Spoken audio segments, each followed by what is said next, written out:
I am live. I'm only 2 minutes late.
All right, here we come. Sliding in sideways as I always do.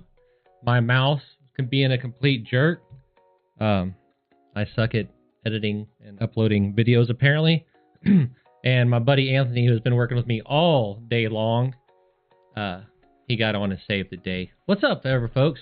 Daniel Allison says, first comment. And Anthony says, yo, yo, like we haven't been talking all day long, right?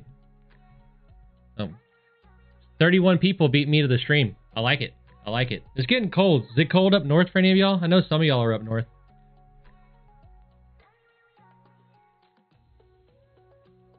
Hey, what's up, Connor? Larry, how are y'all doing? We got some fishing to talk about today. Fishing.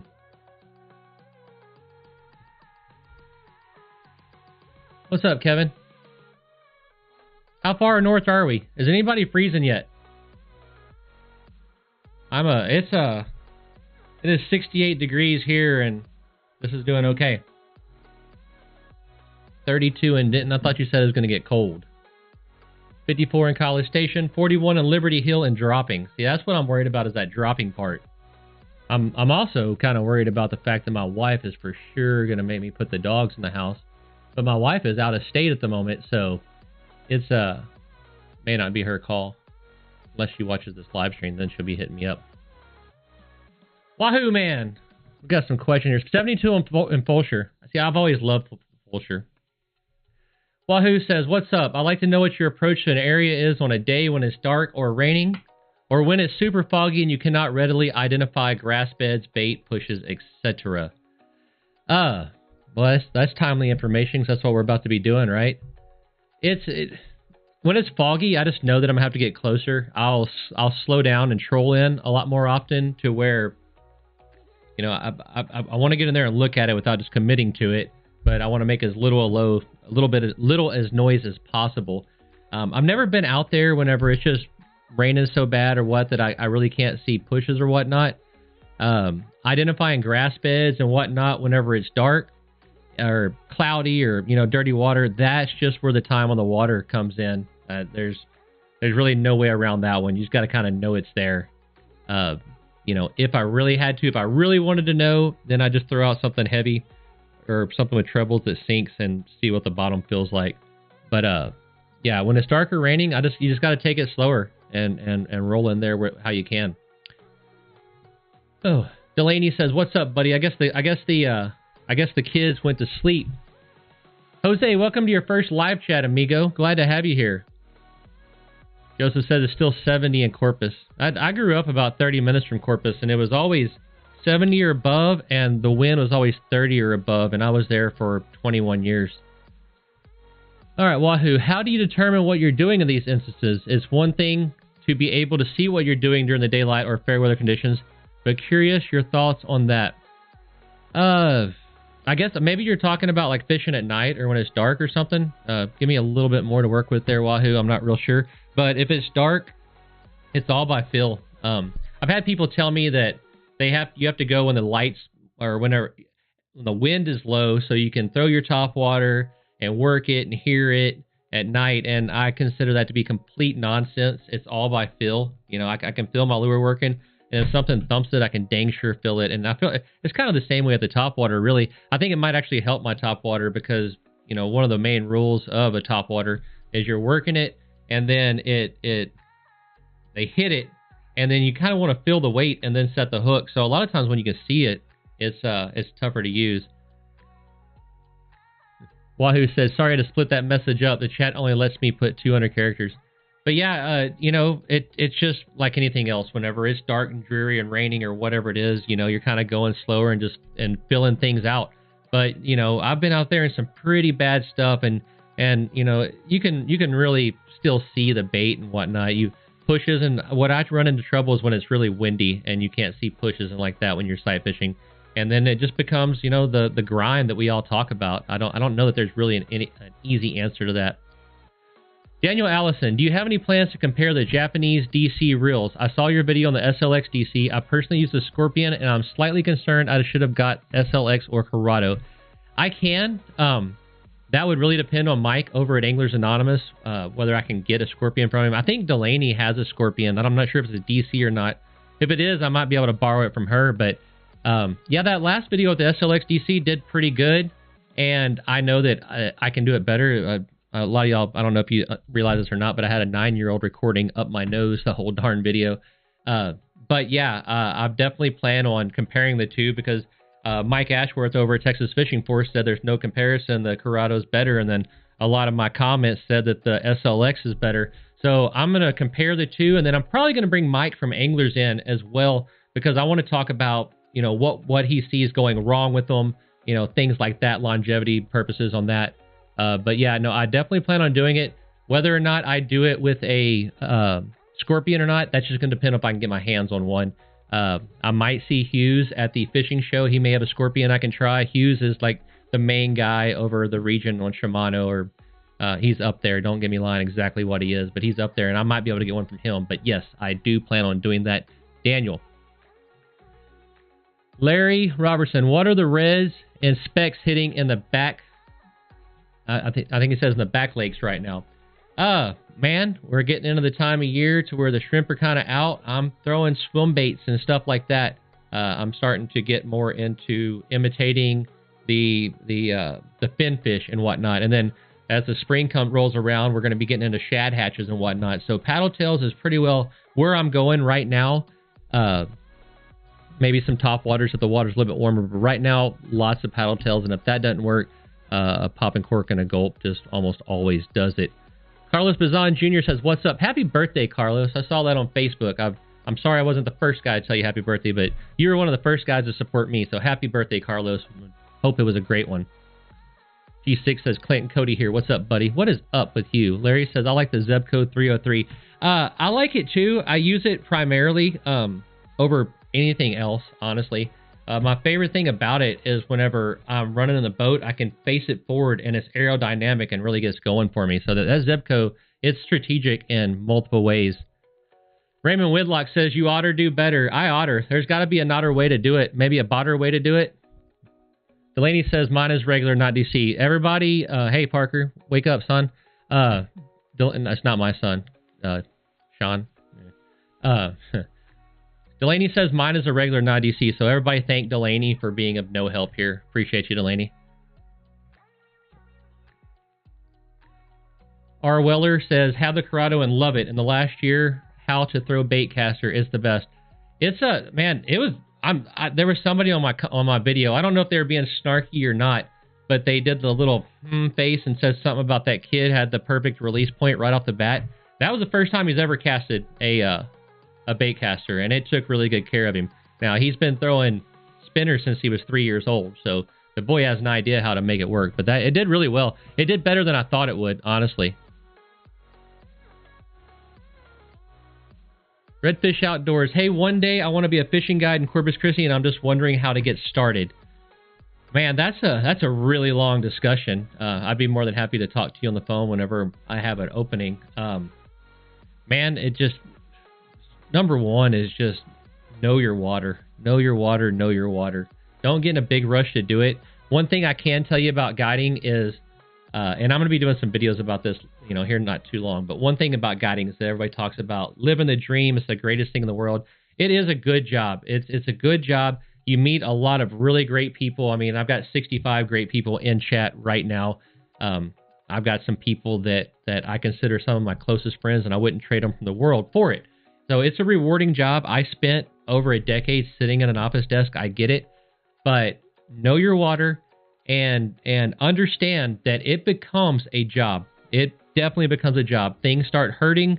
You miss baseball games. You miss all this stuff. And you don't learn that lesson until you have reached what I would consider successful. Whenever you're fishing 20, 25 days a month, that's whenever you realize, man, this kind of hurts and I miss out a lot and stuff like that. But you're in the perpetual circle now of you have to fish every day to make those bills and do all that. So, coming to that realization would be the first thing that I could put out there. It'd be easy to say, get your license, do all this. I mean, I'm sure you know all that already. But really understanding and believing what I'm saying there would probably be the thing. Now, if you're down with that, it's a cool job. It's a lot of fun with a lot of good people involved. Fishing King, who is your favorite guide besides yourself? Pat Gardner.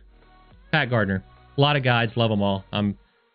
There's Nick Mosley. There's guys all up and down the coast that are great, but Pat is basically my adopted brother, or his adopted brother. We fish the same. We have the same mentality about a lot of stuff. Pat Gardner, he's an absolute monster when it comes to wading for big trout.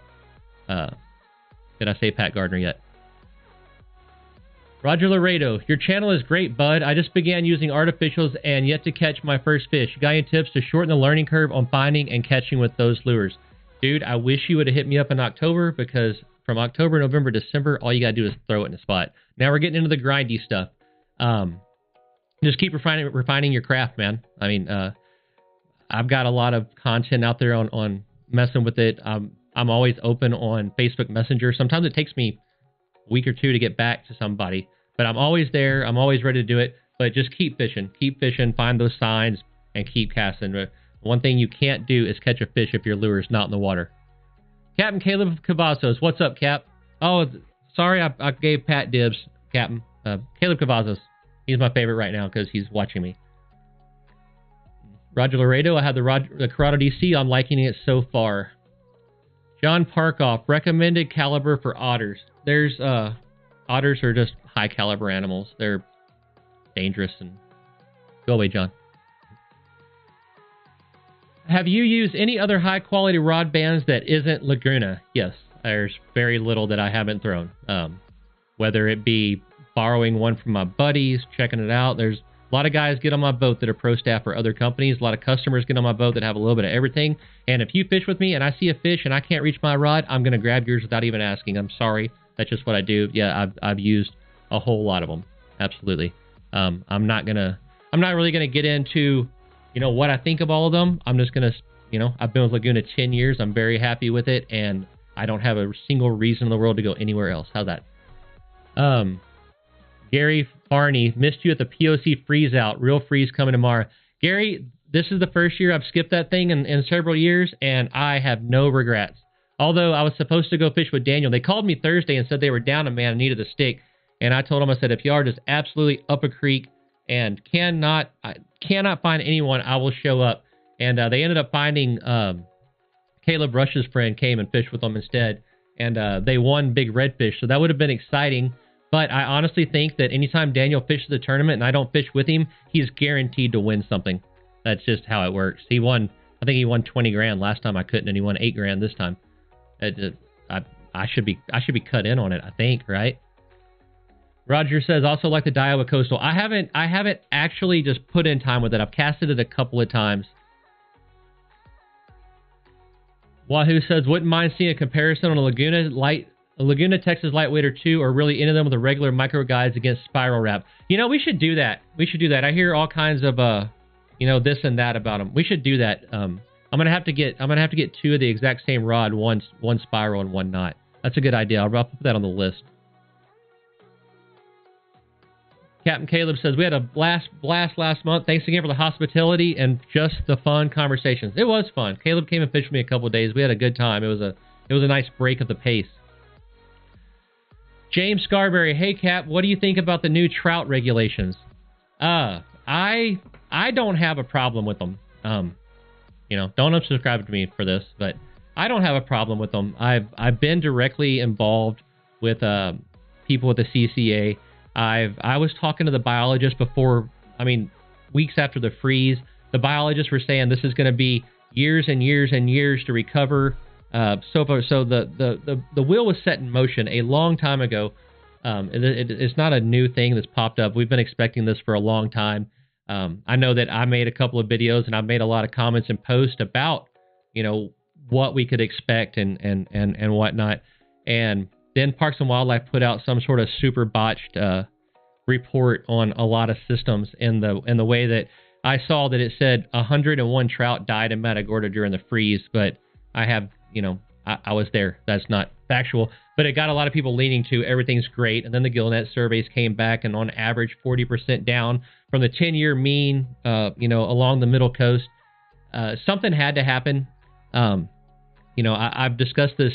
We've discussed this very deeply on the Bite Me podcast with Shane Bonneau from the CCA, and it's quite clear in the way that this is written that there is not backing off of it, right? So there's a lot of people that think that if we do this, we'll never get it back, and it is very clearly written. You will get it back. I'm a little bit. I don't love the idea of how quickly you could go get your trout, and then the redfish that are living in these smaller lakes, they can get pounded on, but hey, the law is the law. That's where it's at. And, I think it could be a good thing. I'm not mad at it. I'm not mad at it at all. All right. Texas Redfish Assassin says, hey, Caleb, we keep up from time to time. And I've always wanted to know this question. You grew up and have fished South Texas waters and have done really well along all of the coast. So what makes you choose Matagorda? Man, I don't know how many kids are watching this. A blonde with big boobs. Can I say that? I came to college in Wharton and met who was to be my wife. She's incredibly family-oriented. She lives in this area, and therefore, I just couldn't leave. I got her to Huntsville for a couple of years when I was really rodeoing hard a lot. The blonde got me. That's why I'm here. That's why. And plus, in South Texas, you either work in a plant or shoot horses for a living. And I've shoot horses, and I know I don't want to work in a plant. But yeah, so that's what got me here. Who is the one guide you idolize and aspire to be like? Oh man, that's a long list. That's a long list. Wayne Davis, Ernest Cisneros, Jay Watkins. I got to talk with Jay on the phone about an hour the other day, and starstruck. I just stuttered a lot. Like it. There's so many of them. Scott Knoll is. I've a lot of my ways and my career and everything is kind of I'm following the example that Scott left. There's a long list of them. I'd hate to just name off one. Dane King, I'm going out with Nick Mosley on my birthday. Y'all gonna have a good time. Nick's a lot of fun. He's a good fisherman and a lot of fun. What do you think about Garmin depth finders, and do you know if they support Google Earth? Garmin is the iPad of electronics. Garmin is very easy to use. It's very simple. Where you get into like the Simrad, and Simrad is the Windows PC. It's more expensive. It's got higher power processors, all of that. I used Garmin forever. I liked it. It was good. They do support Google Earth, but Garmin doesn't run it very well. Once you start going fast in your boat, it can't keep up with it. That's why that Simrad costs so much, is it's got a big computer inside of it. I don't know anything about Cougar South Bay Boats G6. Not at all. Trevor Moy, have you or anyone you know throw those big 6-inch swim baits that bass fishermen use for trout in the winter? I wanted to try them on a weightless hook to mimic a mullet on the surface. Yes, I know people that have done it, and they work pretty well. Mike over at Anglers has some like prototype stuff that I'm going to get my hands on. And then the other thing, when Pat and I were when we were fishing the Legends in 2018 and really trying to key on big stuff, I actually went to the offshore aisle at FTU and bought the offshore Bass Assassins, big rat tails. They were like that long, and I caught some good fish on them. Some of them were redfish, and it kind of baffled me how easily they got that thing in their mouth. Roger Laredo, do you know Redfish Ross? I do not know Redfish Ross. I do know who he is, however. Whenever I was starting my YouTube long ago, Camille Knoll or somebody sent me a link by Redfish, and I do know who he is. I don't know him, but I am familiar. Donald Ballas, what color quirkies are considered natural colors for clear water? I really like the pistachio. I really like the day glow, and you know what they have in common is they're just kind of paler, greener colors. There's the pearl side with the black back. There's a pearl side with a green, like a dark green back. My favorite though, especially like when you get into Port O'Connor and Rockport, is one they call the copper top, and it's kind of a amber. It's like an amber brown translucent color, and it might have a little bit of like orangey or something sprayed on it, but mostly it's just an amber quirky, and I've done really well on those on clear waters. Philip Urias, are you a fan of Waterloo rods? I think Jimmy makes a good rod. I think Jimmy makes a heck of a rod. They're tough. I've used them. Like I said, I've got a lot of buddies that are pro staff for Waterloo. I've used their stuff. I think Jimmy makes a great product. There's a lot of great products out there. There's Waterloo, there's Sarge, Laguna. They're all good. It just depends on what you like. You know, there's specific things about Laguna that I really just pick up on and I really like, but one isn't necessarily better than the other if you're not trying to find out what category works for you. No regrets or regrets. Regrets every time. Regrets every time. Larry Roberts, best time and place for sheepers. Yeah. Scott fishes for them around docks. That's about all I can tell you. I see them a lot in the marsh, but no really rhyme or reason for... I've never wondered why they were there. I'm not sure. I've heard you talk about crankbaits a time or two. When do you throw them? Says Jordan Windsor. Jordan, if you come see me, we'll throw them next week. If I'm fishing edges of creeks, edges of rivers, jetties, over in Louisiana, there's like these like dam type things. If I want something to hit the water and go straight down, and I've got a lot of room to throw them, that's where I throw the crankbaits at. Jose says, it was so cool meeting and talk to you and Mike last year at the fishing show at George R. Brown. I still have my Lost Sparrow sticker on my truck. Attaboy, Jose. We're going to be there again this year. We're going to be there. It's the same thing. Our booth with Anglers Anonymous. Okay. Hopstack. He either says I hate or I have micro guides.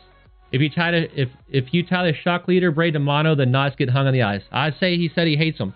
I don't have anything with micro guides. It doesn't make sense to me for what I do. I don't own anything with that. Weird fish. What area does the new regs cover? I believe it is going to be the 457 bridge in Sargent to Mexico, if I had to guess. Thresher, are you playing Caldera? I think that's a video game, maybe? I downloaded the new Call of Duty. I haven't been on, though. Send me a private message. Tell me what Caldera is. It's fun. I've been trying to get Thresher Fishing to play video games with me for a while here. He kind of ducks me. I invited him to go offshore fishing.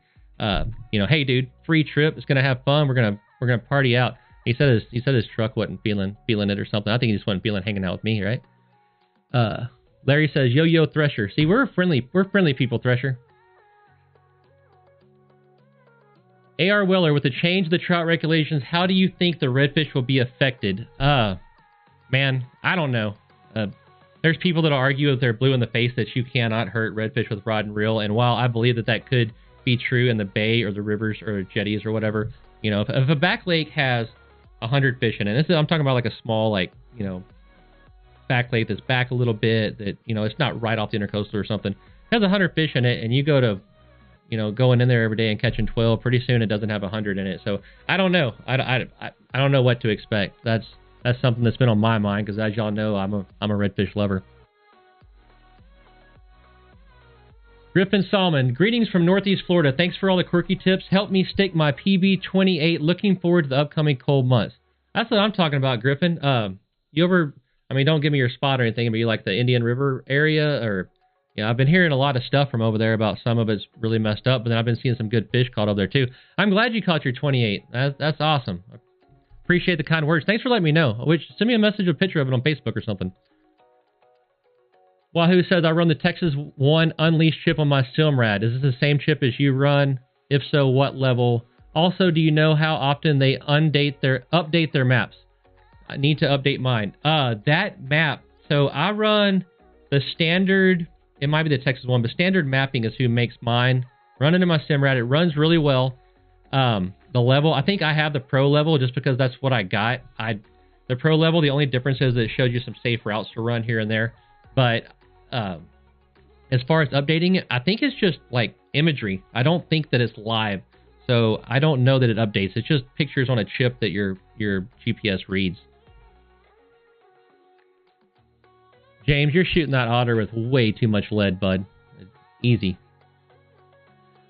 Griffin Salmon, recommendations on corky colors for super dirty tannic water. St. John's, Matanzas River Complex. Thanks, Cap. When we get in the dirty water, I really like the red shad. It's a stock color from MirrOlure. Kind of maroon sides, black back. I really like that. And then I really like the pearls in dirty water even. That white flash going through there, you know, it can work. So something bright, something dark. Other than that, just there's no mistake. There's no substitute for putting it in front of one's mouth, right? Dane King, what do you think of Sarge rods? I think Sarge rods are absolutely fantastic. Love them. They're cool. Anthony, oh, okay, Anthony gave Kevin the link. All right. Wahoo Man, when are you going to pull a Lopez and buy into a portion of Quirky and capitalize on the likeness of and your constant success with them? Haha. Man, I don't know if I'm gonna buy into them or not. In fact, I know I'm not because I don't have MirrOlure money. Fun fact about Quirky, I talked to them a while back. Like I tell y'all a lot, there's a lot of stuff I talk about that I'm not sponsored by, and we got on with. I got in touch with MirrOlure. I was talking to the guy face to face, and and I got introduced by somebody that's up in the business, and they said, hey, Caleb throws a lot of Quirky. He's been doing it for years, so forth and so on. And they're talking about pro staff stuff, and I think they offered me like 10 free lures a year or something. Which at that point is I'd rather just buy them. I'd rather support Anglers Anonymous or whatnot. Probably don't have the money to play with MirrOlure. Dane King says, do you know Peyton Harrison? I do know Peyton Harrison. Nice guy, good fisherman. Kevin's outside. Favorite color, crankbait, and depth. I throw a lot of 5 to 8s with a chartreuse side and black back. That's what I throw a lot of. Texas Redfish Assassin. I like my Waterloos, but I really like how sensitive and stiff my Liquid Series rod is. I haven't used an Upper Dollar Laguna yet, so I can't compare how much. I like the medium lights compared to Waterloo. I mean, there's Waterloos that got, a lot of backbone in them too. It just, you kind of got to compare back and forth. But like I said, Waterloo's a great rod. Y'all trying to get me into some drama tonight. Wahoo, anytime you need another person for offshore, let me know. I'm down. I'll let you know that I really only get to go do that like once or twice a year. The rest is near shore in my boat. I would love to see a video with you and Thresher fishing. You're gonna have to take that up with Thresher. There's a kind of a thing in YouTube, at least the way I look at things. I'm friends with Dale Brisby's a personal friend of mine, and he's an absolute monster. Thresher's got a huge channel. I would personally never approach Thresher and be like, hey man, I want to do a collab with you. I kind of consider that to be poor etiquette, because at the end of the day, I have, I think I'm a little over 10,000 subscribers, and Thresher's, I haven't even looked lately, 250, 300,000. So I am not much value to him. He's a lot of value to me. So the day that Thresher says, hey, you want to do something, then maybe we can get it together. But it would be neat. His stuff, when I first got into YouTube, in fact, I sent him a couple emails. I was pretty mad at him. I was mad at you for a while, bud, because I sent you some emails trying to figure out how you were getting your audio and stuff, and you never answered. But now that I'm doing the same thing, I realize why you never answered. You get a lot of emails and never see them. But I watched his stuff, and Thresher's was some of the most top-tier camera work and production and whatnot that I had seen, and I knew that if I was going to get into it, I wanted to do it right, and I considered what he was doing production and quality-wise and everything to be really good. So I've watched Thresher a long time. It's a cool channel. He's a cool guy. Evan Morales, are you attending Laguna Redfish Series or Galveston Redfish Series? I might be at a couple of the Galveston Redfish Series, Ever. I'm fishing all the Professional Redfish League in Louisiana, which is, I think, 3 stops there. I'm fishing the Texas leg, which is 3 stops, and then I'm fishing the Excalibur, which is 3 more stops, Louisiana and Texas, and then I have the World Series and 1 or 2 standalone. So if I get some free time, I'll probably do the Galveston Redfish Series. I think it's going to be a really good one this year with Hunter running it, but it's not on like a for sure list right now. Philip says, thank you guys for the fight for the oysters along with the CCA. Scott's pretty big into it. I'm going to be honest. I understand the concept, understand why they're doing it, and I think it could be a good thing.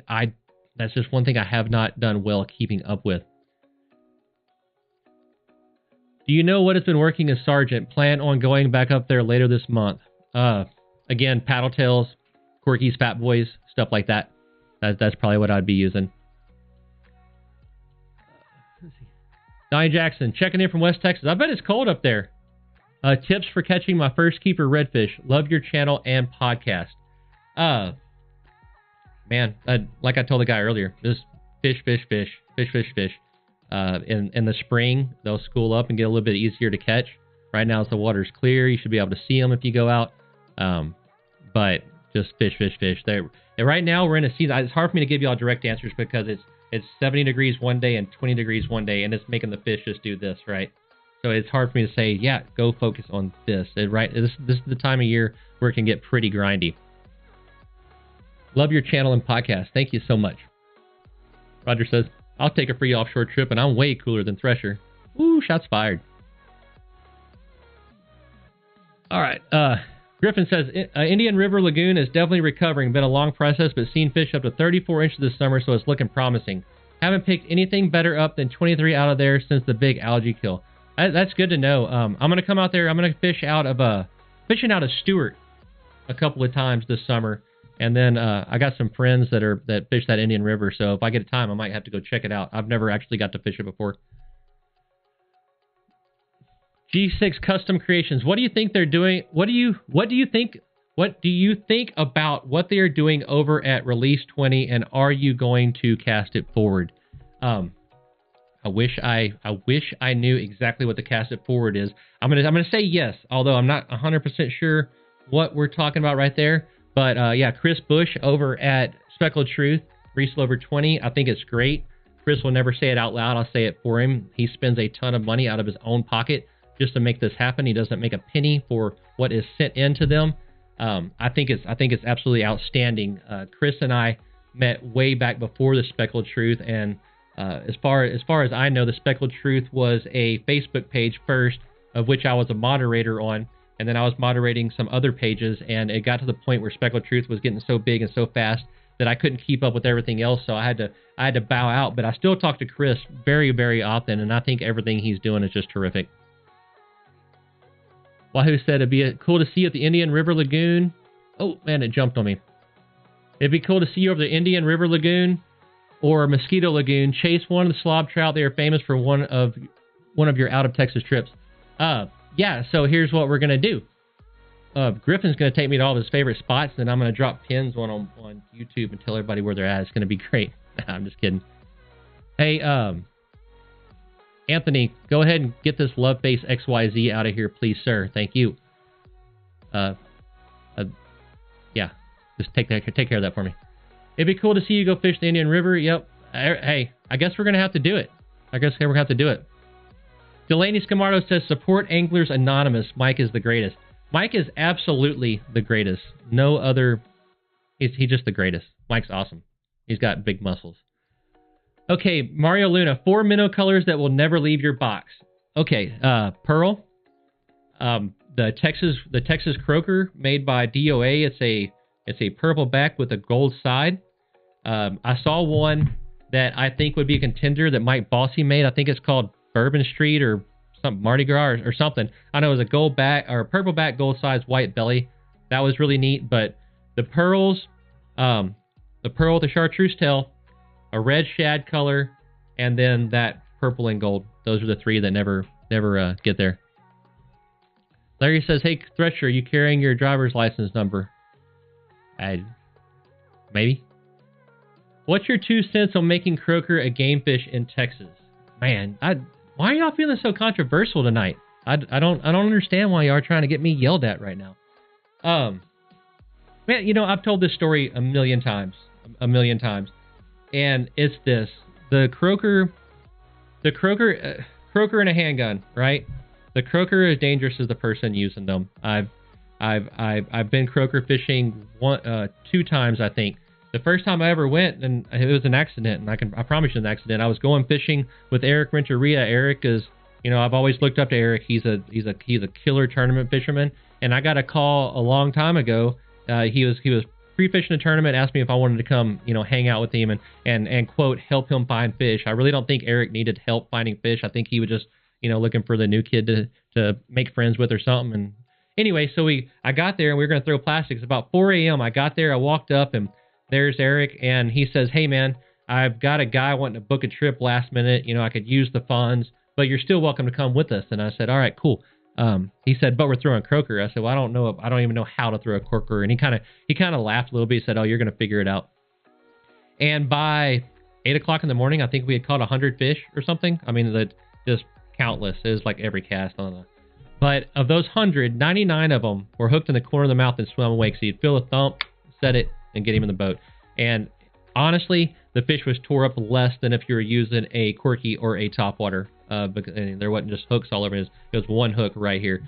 And it did really well. And then later on, I was talking to somebody else about croaker fishing, and they said, well, the key is that whenever you feel the thump, you got to open the bill and let them run with it so they swallow it and you won't lose them. And I thought to myself, and there's the problem.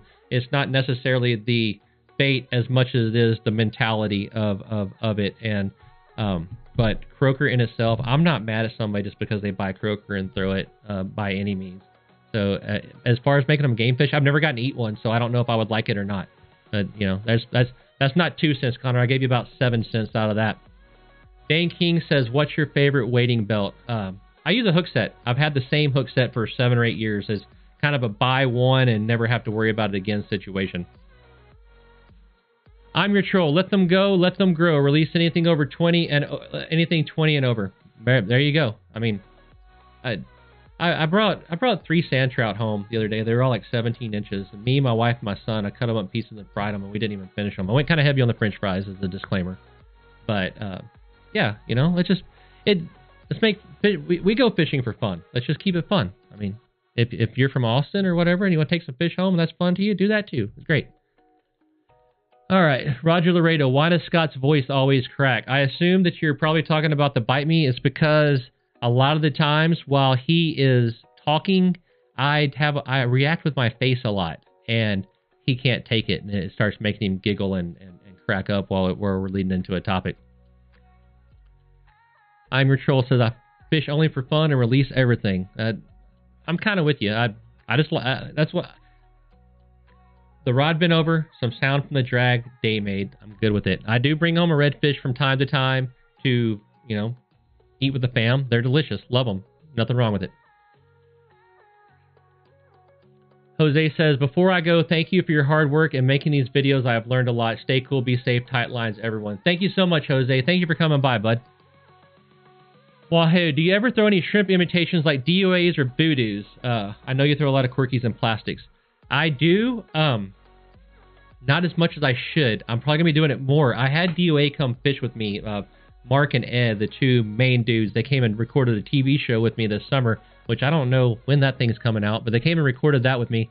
And, man, they did something I'd never seen before, because you always get the DOA and it's got a little belly weight with the hook coming out of it, and, you know, you just figured that's what it is. That's how it works. These guys pulled that out and put it on a jig head, and were drifting with it, and the thing that blew my mind is I was running the camera boat at one point, and Mark and Ed are drifting, and the camera guy says, hey, I need to get where I can see their face. I said, yeah, no problem, man. And so I kind of got up beside the boat, right? So they're here, and I'm kind of like right here. He's like, no, I need to be in front of them. I'm like, okay, again, no problem. So I got like, 70 yards in front of them, and the guy goes, no, I needed like 20 yards. And me and Ed kind of looked at each other like, are you kidding me? And so I did. I cut it down to about probably 20, 30 yards. And Mark cast this DOA shrimp on a jig head under my boat and sets the hook on a redfish right in front of us. Blew our mind. But I know Scott throws the heck out of those shrimp. I don't as much as I should, but I bet I do.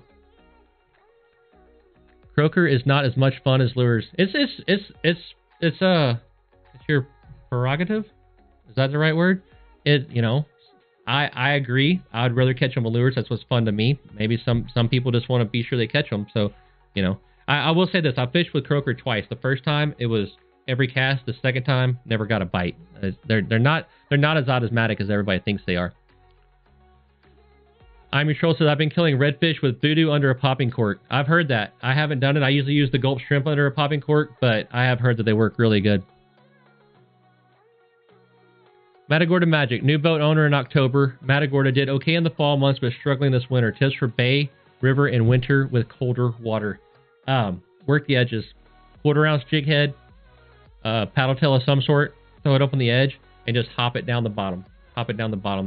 The bottom goes and drops and takes steps and steps and steps and steps.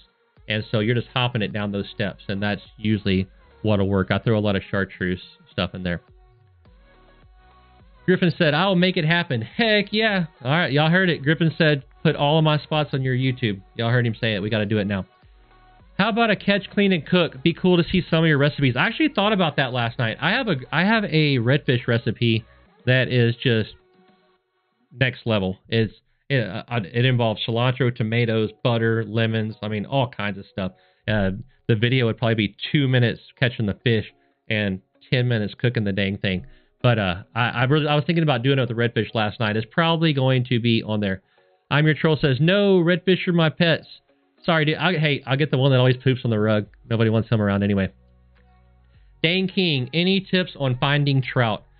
If it's been cold, I'm going to be in deeper water. If it's been cold, but it's been warm for a couple of days, sun's out, anything that can warm up the flats, I'll probably be in shallower water.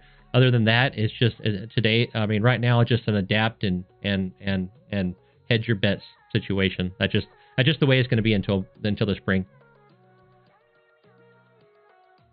ABC 123. I hear the Jackson 5 right here. Any tips for a weekend warrior that's limited to bank fishing with artificials? Kind of what I just said earlier. If it's been cold and it's warming up, and there's a reason for the stuff on the flats to be warmed up, that would be the time that I've spent my efforts to go walk in and wade somewhere. R. Weller, do you like fishing the Colorado River? Do you fish up to 521? I am not giving you all of my secrets, Mr. Weller. I'm sorry. I do like the Colorado River, and it's got a saltwater dam in Bay City, so that whole thing will get salty from the intercoastal all the way to the top. It just depends on where the bait is and what I'm after at that point. How often do you use a burn bar? Are they worth it? It depends on who you are. Me, it's incredibly worth it because when my burn bar folds up, I stand on it and my head, I think, is 16 or 17 feet off the water. Being a guide that does a lot of sight cast trips, I'm able to see for my customers and make calls for them. Sometimes I have customers to get up on the burn bar with me and it's a sight casting tool. I don't really ever use it as far as the burning where you're running the shorelines looking for fish. I don't ever use it for that. It's folded down 95% of the time. Then when I get to my spot, I fold it up, I do my fishing, and I fold it back down. It's got this step on it, and the wind blows in my face. And if I'm one of those people, if you blow in my face, I can't take a breath. So, but for what I do, it is absolutely mandatory. I think it's completely worth it. If you're just a guy that just drifts a lot or wades a lot, I really don't see the value in the burn bar other than something to hold on to or a way to mount your light bar where it's up higher. H-Man says, what is your favorite month for waiting for big sows? I like December. I like February, March, April, May. It depends on the bay system. There's some bays that I really like April and May. There's some bays I really like December and January. It depends on the bay system. Where I'm at, December and January have been good months for me. And then as the spring starts coming along and those small stuff starts hatching, April-ish, March-ish, those can be some really good months too. Ever Morelos, your go-to setup, rod and reel. Red fishing, I'm using a medium 7-foot Laguna liquid with a Lew's inshore reel. Trout fishing, I am using a light Texas weight. Well, drift fishing, I'm using a light Texas Wader 2 with either a Lew's Custom Light or a Shimano Corrado. Excuse me. Wade fishing, I am using the Laguna, the new Trident rod with, again, either the Custom Light or the Shimano Corrado. John Parko says gold scrimp on an owner twist lock is money. I don't agree. I disagree with you there, John. I like the wedge locks. I like the wedge locks from Bad Marine a whole lot, though. The knotty hookers. They hold them on really well. Dane King. Boy, we rolled right into this one. Dane King, what jig heads and leader line do you use? I mean, the knotty hookers from Bad Marine. If you come to a tournament, especially a redfish tournament, 90% of the field are throwing the knotty hookers from Bad. Leader line, don't get real crazy with it. I got some Suffolk stuff. I have, over the past couple of months, I've started using the down south fluoro that has a little bit of stretch added to it, and that stuff has been absolutely terrific. So official answer, knotty hookers from Bad Marine and the fluoro from down south lures. Kind of locked up there for a minute. Your brain overheats reading all of this stuff. It's crazy. You know, I was getting to the point where I realized this was really short notice, and I thought there might be 20 people here, but this has been a good one. All right, Wahoo, with some of the river fishing you do and back bay fishing, how often, if ever, have you caught a snook? Really would to catch one bucket list fish, trying to figure them out. You don't come across them real often. I'll see them from time to time, but I don't see them. I don't catch them a whole lot. Wahoo trying to get me beat up too. We do get snook here in the warmer time of the year, but they're elusive creatures. How about that? I'm your troll. Would you do a guided trip in a Galveston Bay system? Absolutely, I would, troll. I would go fish with Alan Hall. I don't think you were asking me to come run a trip over there, but I would book Alan Hall is what I would do, or Jeffrey Acosta or something. I used to guide in Galveston. I did it for, I don't know, maybe a little bit less than a year, and it was good fishing. My boat didn't really. I was having to stay in San Leon, and then a lot of the stuff I knew was the other side of East Bay, so anything over like a 10-mile-an-hour wind, and man, it got tough. Mr. Man, hey, I sent you a text. I told you when it was good, Mr. Man. I'm ready to go. Texas Redfish Summit, how come we let the Scott tattoo idea die? It did not die. It did not die. I give him grief about that every day, and he keeps talking about how his arm hurts or something. Which, no, this isn't dying. This is happening. Because y'all donated money to it, I donated money to it. We're getting some blood and some ink out of this deal. Parkoff said, going to buy some knotty hookers then. Attaboy, Parkoff. I've got this one comment. I don't know if we're going to wrap it up after that or not. We've kind of ran through the questions, but I had this one comment on my YouTube. Somebody hit me up when the other day. And it says, and all y'all trying to get me in trouble. The guy was asking about the like what a good introductory fishing setup is for a wader, and he said something about cheap waders. I'll get my one thought on this, and because I've worn the Magellans, I've worn the Redheads, I've been through the cheap stuff, I've been through the expensive stuff. It's a buy once, cry once situation, in my opinion. You can spend $150 a year, or you can make a big purchase at once and have some good waders for 5 or 6 years. I saw today that Anglers Anonymous has a 25% off sale on some of the mid-level Sims waders. So, you know, maybe that's your idea there. Not trying to sell you on Anglers, but I'm really not into the idea of cheap waders because you usually end up buying a new pair every year, sometimes more often. Thresher says, tell us a story John or Scott wouldn't want you to tell. Oh, that's solid. That's solid stuff right there. Have I ever told y'all about the time that Scott's outboard fell off of his boat? Have we told this story yet? Scott, Mr. Proactive, you know, never mess a thing up. He decided to go fishing one day, and he hadn't been checking up on his bolts and stuff on the back of his boat, and he was leaving his house, and the motor fell straight off of the boat and just drug down the road. I think that's solid action right there. You know, Thresher, it's one of those things where if they don't want me to tell it, I've already told it 4 times. That's just kind of how I operate, bud. Keith Bill, what's the hottest USA bat? Whew, that one you sent me to buy my kid, Keith. He doesn't hit it near far enough to buy a bat that expensive. He has a $150 bat, and he should be lucky. Keith says he prefers his Laguna Light Wader 2 and Lew's Custom Light Reel.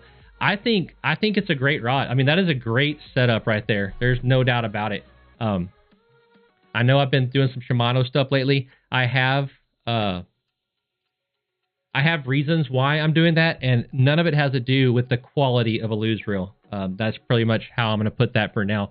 They have excellent reels. There's some other stuff that I'm keeping an eye on right now because, again, I'm not getting too far into it, but if I tell you guys, hey, this is what I recommend, know that not only do I recommend the product, but I recommend the other possible scenarios that you could run into if you're using that product. And so that's really as far as I'm going to go with that. But you know, Shimano, I haven't used Shimano in years and years, and I'm pretty thrilled with what their stuff is doing. But whenever I talk about Shimano, it has nothing to do with, you know, Lew's not being a good product. I still use a lot of Lew's.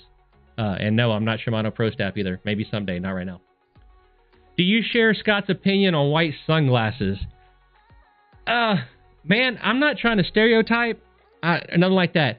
All I'm saying, and hear me out here, all I'm saying is Scott's opinion is validated fairly often.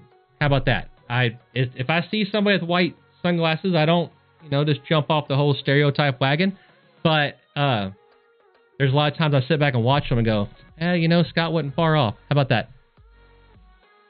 What's your favorite lure for sight casting reds and sand and grass? I use a 1/4 ounce jig head almost all of the time. If it's really grassy, then K Wigglers makes a belly weighted weedless bait a weedless hook that I'll use. I use that a lot in Louisiana, but I really prefer just the 1/4 ounce jig head. I'm going to be throwing a white 3-inch DOA cow shad. I'm going to be throwing the Texas Croaker, the purple and gold, or I'm going to be throwing the Texas Roach. That's pretty much the 3 colors that I'm going to really get into. Now, as far as the pearls, I have some with chartreuse tails, I have some with pink tails, I have some with orange tails. Have I found it to matter a whole lot? Not really. Whenever I'm sight casting, I'm kind of dropping it on their face. They're going to eat it or not. And if I can't get them to eat it, then I'm going with a gulp, and I'm going to hop in front of them and kind of dead stick them and irritate them with that. But that's my favorite stuff. All right, Mike Gomez. Hey, Cap, have you or someone you know been nearly struck by lightning or pooped your waders because it was really close? You know, that's another Scott Knowles story right there. Scott and I fished a tournament, and we've talked about this on Bite Me a couple of times. I'll keep it short. We fished a tournament. It was really bad weather. The weather broke for just a moment. They said go, and all that did was let us get away from the harbor before the weather hit again. And Scott and I were waiting. We were waiting like, not the lagoon, but like shoalwater area in Port O'Connor. And we had 4 bolts hit so close to us that the deafening sound wasn't even a problem. It actually hurt our eyes. It burned our eyes. And yeah, Pat and I have been out fishing before where our fishing line just started floating in the air. It didn't hang down anymore. But probably that time with Scott is the closest that I think it's ever came to me. H-Man says, if you buy those good bats, they will let you hit it further. Hey, Hugh, there is somewhere on this thing, I think there's a button where you can donate like $300, and we'll see how far Cade can hit it, right? What you throwing Saturday morning after this cold front? Probably something Fat Boy, Soft 9 XL, something like that. Something I can just aggravate them with and keep it in front of them. Benjamin says, I love the 200E. Old school. I like it. I threw a lot of the E-Series stuff, and that was really the last Shimano's that I really got into. Honest Work says, watch out for that north wind tomorrow. Would hate to see you get stranded high and dry again.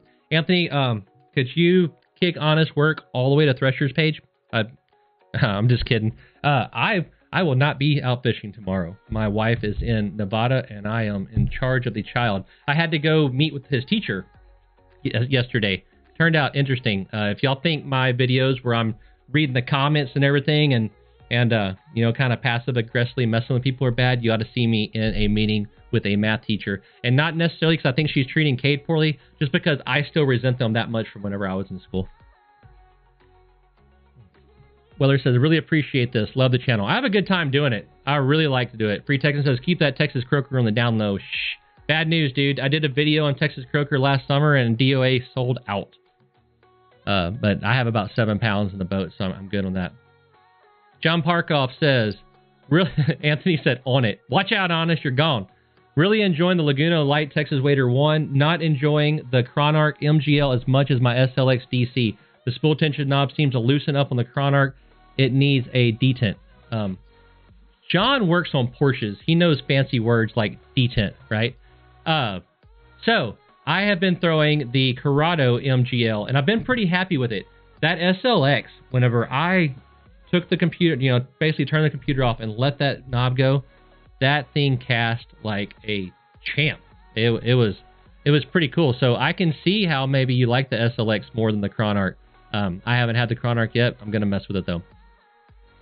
Dude, the E-Series Shimano's are where it's at. Haven't bought a new reel in years because of it. Man, I would be able to say that. However, well, so I had the black and white E7s, and I just wore the tolerances out on them. They got like really rattly and whatnot.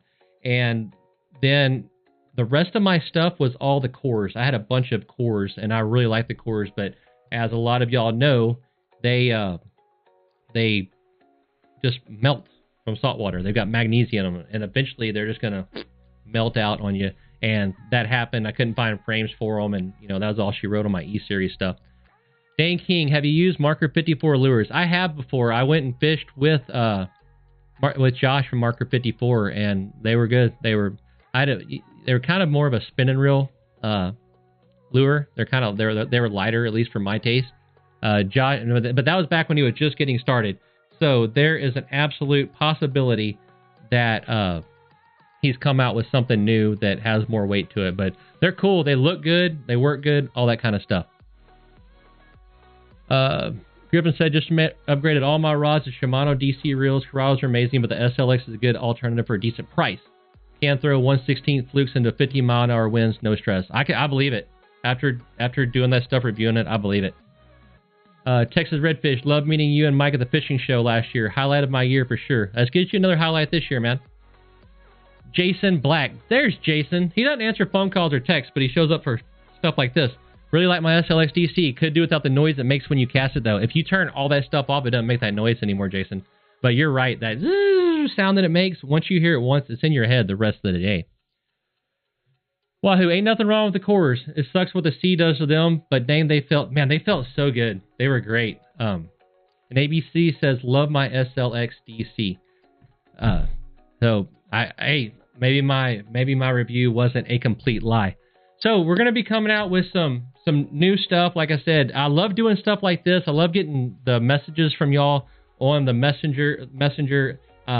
Again, I read them. I know sometimes it takes me a while to get back to you guys, but I do read them. Have you ever met Paul Brown? Yes, multiple times. He's a great dude. I've been to his house in Louisiana. I have some prototype lures on my wall that I picked up out of his toolbox. I'm sorry, I had to answer that one. But I read them all. I have a notepad. I'll show it to you guys. It is, and I'm gonna bet you if Thresher's still here, I'm gonna bet you Thresher will say the same thing, where he has a notepad here. But well, I guess that ain't gonna work out. Anyway, it's pages and pages and pages of ideas. I put those in there. Anything that I haven't done or makes sense to do, I put them in there. I'm looking at starting a group thing where we do this once every 2 weeks or something. Not necessarily live on the channel, but some sort of a group deal. So I'll give y'all information on how to be a part of that. Again, you know, I put out some stuff today, and we have 104 people in chat right now. And you know, the other stuff that I promoted for a week, I think we had 200. So it's great for y'all to be here. I really enjoy it. Honest Work says, I've heard the Mexican police are still looking someone with your profile. Nice try, but they took my camera card. Honest. Once I gave them my credit card, they were done looking for me. It was a big deal. They wanted my whole camera at first, but once I gave them the camera card, we were good. And that's a story I might be able to tell y'all later. You should do a kayak fishing video. Dane, I am not only looking at doing a kayak fishing video, but Mike is talking about me fishing a kayak tournament with him, which is going to be an absolute dumpster fire. But I think if I can find time this year, I'm gonna do my first ever. First off, I fished out a kayak once in my life, and it went absolutely terrible. It was a cheap piece of junk kayak. It spun in circles while I was trying to cast. It was crap. And but this is gonna be it'll literally be like, we're not pre-fishing this thing. Like, I'm gonna get a kayak, go throw up $200, and we're going fishing in the tournament. This is gonna happen for sure. G6, when are you gonna do a YouTube video with Del Brisby? Who says I haven't? I may or may not. It may or may not be a lot to edit and stuff like that. But yeah, fun times. Dale's a good dude. He's a heck of a nice guy. We're very proud of everything that Dale's gotten done. All right, Wahoo says, hell yeah, can't wait to see some kayak comedy. Should be sweet. It should be a good time. It should be a good stinking time. Hey, I'm going to give it about 1 or 2 more minutes to get some questions in here. I was planning on going an hour. It has been exactly 1 hour, but if we get some questions going, I'll stay an extra 5 or 10 minutes on us here. I got to turn the fan on. I am working up one heck of a sweat.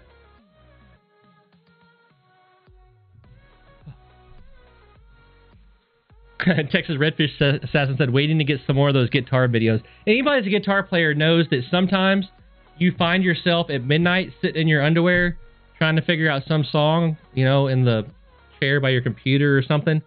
And I found that back when my dad was alive, there's a song by, oh shoot, I think it's a Ryan Bingham song, and it has a weird little riff, into it. And he was bugging me one night at 10 o'clock. He said, I talked to so-and-so, and this is how you play it. And I said, well, I've never played it, but that is not how you do it. So I found myself sitting in my underwear doing this, and I recorded it to send to him. And then Redfish Assassin and I, we know each other pretty well, and Redfish Assassin is a heck of a guitar player and a singer. And so I sent him that video of me sitting there in my underwear figuring out that song and said that you shut up, you've done the same thing. Larry says, cool, let us know before on the kayak bid. We can all show up. Total chaos. I don't know if I'm going to need help just making this a complete dumpster fire. HH, what's the name of the leader you use again? Down South Lures, they have a fluorocarbon. I don't have one. Hold on. Give me a second. I got props, y'all. I got props in this room. Aha! I didn't show y'all this on... Y'all wonder why I'm wearing headphones. I can hear Anthony doing the moderator stuff over there. I was going to show y'all this on the video. So this is the Down South lure. It's a 10% stretch, and it's a fluorocarbon leader, but it's got some stretch like mono. One thing I meant to show you on the video that I didn't, and honestly, I'm kind of a geek, so this is a selling point to me. I hope y'all are going to be able to see this. See this band right here? It's like a tough elastic band. So as the line comes out of it, I can't really see the line. But as the line comes out of it, it's always crimped in here, so you don't lose it. It doesn't come unrolled, and then it's not too hard to put back in there either. And that is the result of Mike being a very good fisherman and creating products at the same time. Is little stuff like that. This is what sells me stuff a lot of the time.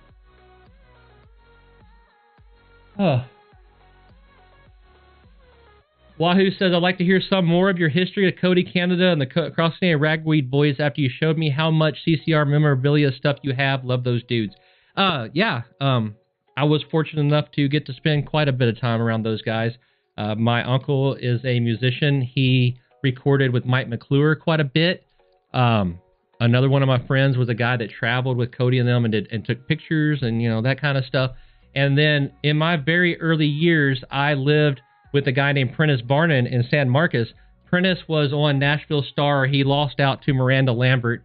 I'm still mad at Miranda about that. But pretty much on the street we lived on was, man, I can't remember anymore. Randy Rogers lived there.